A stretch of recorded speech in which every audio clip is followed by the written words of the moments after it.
Урматтуу теле көрүүчүлөр, берүүлөрүбүздү улантабыз. Жана дагы бүгүнкү майрамдын урматына дагы бир сыйлуу конокторубуз төрүбүзгө келип калган убагы. Айта кетсем, бул инсан кыргыз телесинин легендасына айланып бараткан. Ооба, жылдызы десек да болот. Сөзсүз түрдө белгилүү. Албетте тааныштыра кетейин, барыңыздарды күттүрбөй. Деги эле көптөгөн кыргыз КТРКнын отличниги, көптөгөн сыйлыктар, мамлекеттик сыйлыктардын ээси, Кыргыз Республикасынын ардак грамотасынын ээси Олжобай Токтосунов агайыбыз бүгүн бизде мейманда. Кош келдиңиз. Саламатсызбы? Кутмандагыңыз менен. Агай, алгачкы эле суроо майрамыңыз менен дагы бир куттап кетели дагы. Мына ушул теле деген дүйнөнүн босогосун алгачкы рет качан аттагансыз, бир эскерип өтсөңүз. Эми жашоо деген ар кандай болот экен. Мен чындыгында баягы силер айтып өткөн Ленинград университетин бүткөндө газета дегенди бүткөм да. Анан газетада мыкты журналист болгум келген, бирок тагдыр деген ушундай болот экен. Анан кыргызда сонун макал бар эмеспи? Кыз жыргаар жерин ыйлап барат деп. Мен чындыгында мен телерадио журналист болбосом мен барбайм дегендей ойлорум болчу, бирок тагдыр ошо радио телеге ыргытты. Анан ошол жерден адегенде мен радио журналист болуп иштеп жүрүп, андан кийин ушу 82-83 жылдарда эле эме Кыз жигит деген программаны алып барып калдым. Эми бул менин чыгармачылык мындай телевидениядагы эң негизгиси болгон жок. Эң негизгиси 88-жылы Көз караш деген көркөм публицистикалык программа менен ошол кезде айкындуулук, демократия деген чыгып, анан биздин коомдогу өтө татаал проблемаларды алып чыгыш керек болуп калды. Мына ошого биздин программада ал келип калды. Анан экинчиси, а кездерде программаны дикторлор алып барчу эле да. Биз автор катары даярдап беришибиз керек болчу дагы. Программаны алып барганга көп укугубуз да жок сыяктуу болчу. Бирок ошол мен баштаган жылдары эми оңдой берди болдубу дегендейчи. Анан дикторлор эмес, көрсөтүүнү алып баруучу алып барат деген маселе келип чыкты дагы. Ким даярдаса ошол алып барат болуп калды. Ошондо 88-жылы январь айында Көз караш деген программа менен чыгып, анан ошондон кийин баягы белгилүү болуп калган окшойбуз да. Анан айтсаңыз, сиз деген баягы радио телевидениеда көптөгөн программаларды баягы курчу, элдин бир көргөйүн чече турган программаларды алып чыгасыз да, аны биз ачык айкын жакшы билебиз. Анан айтсаңыз, ушул жылдардын аралыгында кандай ийгиликтерге жетиштиңиз? Эми ийгилик деген эмне? Ийгилик деген эмгек биринчи кезектечи. Анан бир тобубуз ойлойбуз, бул телевиденияга чыга калган оңой депчи. Бирок мына өзүңөр да көрүп жүрөсүңөр, жаш болсоңор да, программаны даярдаш, элге жаккыдай кылып алып чыгыш өтө татаал нерсе да. Анан ошондо дайыма изденип, дайыма жаңылыкты талап кылат. Анан телевидение бул орустар айтканда жестокая вещь деп коюшат да. Мисалы үчүн, мына «Что, где, когда» деген окумуш программа чыкпады беле СССР учурунда. Ал 3 жылдан кийин эл аны көрбөй калган. Анткени бүт билинип турат. А программа качан бүт баары билинип турган кезде автор бөлөк программага өтүшү керек болот да. Мына ушундай татаалдыктар болот. Анан албетте бизде этап болуп аттык дегендей, мен ошо Көз караш программасы 3 жыл алып бардым. Анан бир кездерде ошо темалар кайталана баштаган кезде анан Түз эфир дегенге өтүп кеттик. Түз эфир дегендин да өзүнүн кыйынчылыктары бар, өзүнүн мындай оң жактары да бар дегендейчи. Анан мына силер Түз эфирди иштеп атасыңар. Түз эфир дегенде ар бир секундада ар бир адам менен ар бир айтылган сөзгө эмне деген болуп аткандыгын, себеби дегенде ошол замат кетип атат да. Анан ошондуктан алып баруучулукта өтө татаал маселелери бар экендиги айкын. Мына Жакшы. Агай, айта кетсеңиз, мына ушул теле радио тармагынын тажрыйбалуу адиси катары айта кетсеңиз, алгач радио чыккандан кийин анан теле пайда болгондо радионун ордун теле басат деп айтышты. Радионун күнү бүттү, мындан кийин иштебейт деди. Эми интернет чыккандан кийин теленин ордун интернет басат деп атат. Сиздин оюңузча биз буга эч качан макул боло албайбыз. Албетте интернет жашообуздун баардык тармагына кирди. Бул телевидениянын интернет жок кылбайт. Ал өзүнө сиңирип гана алат. Мисалы үчүн кайсы канал болбосун, кайсы программа болбосун, азыр интернет аркылуу тарап атат. Бирок ал кайдан даярдалып атат? Эмне болуп эфирге чыгып атат? Бул баары бир телевиденияда. Анан экинчиден бул интернет журналистика деген пайда болуп калбадыбы? Интернет журналистикага өтө көп суроолор бар. Себеби каалагандын баары каалагандай жаза алат. Мунун өзү журналистика деп айтыш керекпи, айтпаш керекпи деген маселе. Көркөмдүк жана башка деңгээлдерин айтпай эле коелу, этикалык, мыйзамдык маселелерин кантайбыз деген маселе. Албетте интернет жашообузга кирди. бирок ал телевиденияны менин пикирим бир кезде кино да жок болот деген, радио жок болот деген, алар эч качан жок болгон жок.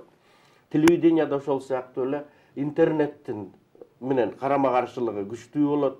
Интернет далай нерседи утуп да кетиши мүмкүн, бирок телевидение сыяктуу 20-кылымда пайда болгон өтө күчтүү нерсени, өтө күчтүү бул тармакты эч качан жок кыла албайт. Анан билебиз, сиз журналистикага кошкон салымыңыз абдан чоң. Азыркы кезде профессионалдуу алып баруучулардын катарын толуктайсыз да. Анан айтсаңыз, азыркы журналистикага эмне жетишпейт?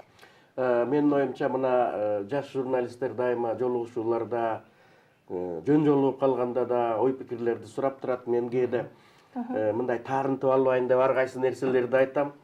Эң эле негизгиси мен жаш журналисттердин жетишкендиги катары бул азыркы күндөгү технологияны мыкты пайдалана билгендиги деп эсептейм. Мисалы үчүн биз библиотекага, китепканага барып, заказ кылып, 3 күндөн кийин алчу нерсени мына Амир кармага турган жана чоң телефон менен басып 2 мүнөттө каалаган суроолоруна жооп алышат Google аркылуу. Демек бул технология бүгүнкү күндө журналистиканын өсүп өнүгүшүнө таасир тийгизип атат. Анан мен кичине кээ бир айрым бир теле алып баруучуларга гана каалап кетмекмин. Өздөрүнүн мындай интеллектуалдык деңгээлдерин да жогорулатып турушса, анан дүйнөлүк телевиденияны көрүүгө мүмкүнчүлүк бар да. Америкада кандай жасап атат, Улуу Британияда, Россияда, бул эле өнүгүп бараткан Кытай, Японияларда эмне деген телевидение болуп атат деп. Ошолорду көрүп, көркөмдүк деңгээлдеринде өстүрсө деген гана тилек бар. Эң сонун агай, биз бир мүнөттүк тыныгуудан соң кайра жолугабыз. Урматтуу теле көрүүчүлөр, бизде мейманда кыргыз телесинин эң тажрыйбалуу адистеринин бири Олжобай Токтосунов. Бизден алыстабаңыздар, биз тыныгуудан соң кайра жолугабыз. Достор, маегибизди улантабыз. Бизде мейманда кыргыз телесинин легендасы Олжобай Токтосунов. Агайыбыз, агай айтсаңыз, негизи эле мына ушул бүгүнкү күндө коомдук биринчи каналдын таңкы көрсөтүүсү болуп келаткан, бүгүнкү күндө да Замана телестудиясынын алгачкы баштоочуларынын бири катарын толуктайсыз. Мына ушул Заманага токтоло кетсеңиз, кайсыл жылдары эмгектендиңиз? Бу жолу ошол агездеги жетекчиси Абдиламит Матисаков бизди чакырып калды дагы, анан таңкы программа ачыш керек деп калды. Анан биз айттык, мен өзүм жеке айттым да, мен кечки эфирлерди алып барып жүрсөм, өтө оор программаны алып жүрсөм, таңкыга жарабай калышым керек деген ойду да айтсам, жок. Кечкини алып барган, таңкыны да ала аласың деп, анан ошондо мындай орустар айткандай перерывтар менен анча-мынча бөлөк жактарга кетип, кечки эфирге кетип калып, бирок 15 жыл ошо Заманага арнадым. Мына бүгүн келатып дагы ошол эртең менен келатып дагы ошол кезде эстедим. Себеби дегенде Заманада иштегендин башка жагын айтпайын. Татаалдыгын, түз эфир экендигин, түз эфирде ар кайсы нерсе болуп кетерин дегендейчи. Мына биз элден мурда күн кайсы маалда узарарын билип калчубуз. Себеби дегенде мына азыр декабрь келатканда караңгы болот, 6-дан өткөндө келатасыңар 7-8ге жетип калам деп. Январдын бир 15-теринен өткөндөн кийин күн жарык боло баштаганын сезчүбүз. Анан мына ушул Замана программасы бир топ маселелерди көтөрдү. Биз 6-күнү социологиялык иликтөө деген бар болчу да, анда жетекчилер, Кыргызстандын жетекчилери менен орус-кыргыз тилдеринде чыгып, өтө орчундуу маселелер козголуп, кээ бир ошо теле көрүүчүнүн ар түрдүү кайрылуусунан улам кээ бирөө кызматынан да айрылып калчу. Демек бул телевидениянын күчү күч. Мына Замана программасы азыр бүгүнкү күндө дагы өсүп өнүгүп атат албетте. Конкуренттери бар. Мына сиздер конкурент болуп, мен бул жерге келгенде бирденкеге карап сүйүнүп кеттим. Себеби дегенде мына могу отурган жердин өзгөрүлүп атышы, демек Пирамида каналынын таңкы программасы дагы улам жаңыланууга, жаңы нерсеге, керек болсо формалык, мазмундук жактан өзгөрүүлөргө кетип аткандыгын көрүп сүйүнүп кеттим. Анан акыркы суроону бере кетсем, телевидение сиз үчүн эмне? Телевидение бул бир сөз менен айтканда бул жашоо. Мынтип сурап калышат, жаш болуп калсаңыз кайра эмнеден баштайт элеңиз? Жаш болуп калып кайра баштасам деле мен ушул телевидениянын тагдырын кааламакмын деп жооп берем. Себеби дегенде үйдөн жеңеңер айтып калат, теледен деле кете албайсың, бул теле магнитпи деп. Анан мен айтам, бул теле жөн гана магнит эмес. Бул теле деген бал сүйкөлгөн магнит. Ага бир кирип алсаң такыр чыга албайсың деп айтам. Жакшы. Агай, бүгүнкү күндө эмне менен алек болуп атасыз? Бүгүнкү күндө мына сиздер менен кесиптеш болуп, мен Пирамида каналына рахмат. 2-3 жыл ортодон эфирге чыкпай калганда сунуш кылышып, жана эл аралык баяндаманы алып барып атам. Анан ушу Пирамида каналынын өсүп өнгөнүнө да күбө болуп атам. Бүгүнкү күндө мына жогорку кеңештин каналына айланып, программалар өзгөрүлүп, жаңы мазмун, жаңы багыттар, жаңы формалар келип атат да. Мына силер оңдонгон жаштарды алып таңкы программасын ачып атат. Анан дагы бир нерсени айтайын, ошо иштеп аткан жетекчилер дагы бүгүнкү күнгө талабына шайкаш келген адамдар. Себеби алар жетекчи болот экен деп эле мындай, сен мындай кыл, тигиндей кыл деп күч көрсөтүү жолу менен эмес, баары менен кеңешип, кандай кылсак телевидение алдыга кетет, эмне кылалы, эмне сунушуңар бар деп, ошолорду угуп, анан алдыга кетип баратат. Мен телевидениянын ушу Пирамида каналынын алдыга кетип, ТТР болобу, ЛТР болобу, НТС, башка бир күркүрөгөн каналдар менен чындап атаандаштыкка чыгып, эң алдыңкынын бири болот деп ишенем. Абдан сонун Сөзсүз жооп болду. түрдө агай сөзүңүзгө кошулабыз.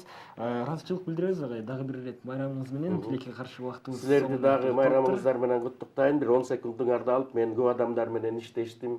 Бир топтор тилекке каршы бул жашоодон өтүп кетиштик. Кыргыз телевидениясынын алгачкы кыштарын топ кышташкан адамдар менен иштешип, алар менен баарлашып калдым.